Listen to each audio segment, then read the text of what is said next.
సమస్యను జటిలం చేయడం వేరు, సమస్యను పరిష్కరించడం వేరు. అది కూడా సామరస్య పరిష్కారం అనేది జగన్మోహన్ రెడ్డి గారికే చేతనం ఉందని చెప్పొచ్చు. అంగన్వాడీలు ఎంత హడావుడి చేసినా, ఎన్నో రోజులు రోడ్లెక్కి వినూత్న నిరసనలో వాళ్ళ నిరసన తెలియజేసినా సరే, ఎట్టకేలకు సమ్మె చేసేలా చేశారు. అది కూడా ఎక్కడ తగ్గలేదు. ఒక రకంగా వాళ్ళ డిమాండ్లను సానుకూలంగా పరిష్కరిస్తూనే ఒక పరిష్కార మార్గం, మధ్య మార్గపు పరిష్కారం అనాలి దీన్ని ఒక రకంగా.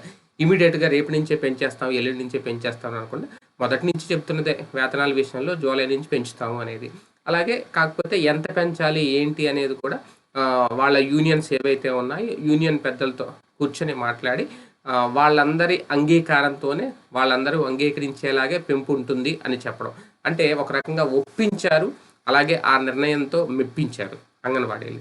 అందుకే వాళ్ళు దీక్ష విరమించారు, సమ్మె విరమింపజేశారు. చివరికి ఎస్మా చట్టం ప్రయోగించడానికి కూడా ప్రభుత్వం సిద్ధమైంది.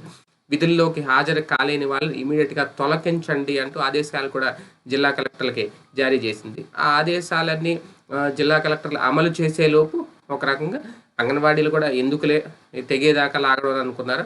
ఒక మెట్టు మనం కూడా దిగాలి తప్పదని అనుకున్నారు. ఏది ఏమైనా సామరస్యక పూర్వక వాతావరణంలో మొత్తం అంతా సమస్య పరిష్కరించేలాగా నిర్ణయాలు తీసుకోవడంలో జగన్మోహన్ రెడ్డి గారి సర్కార్ సక్సెస్ అవుందని చెప్పాలి.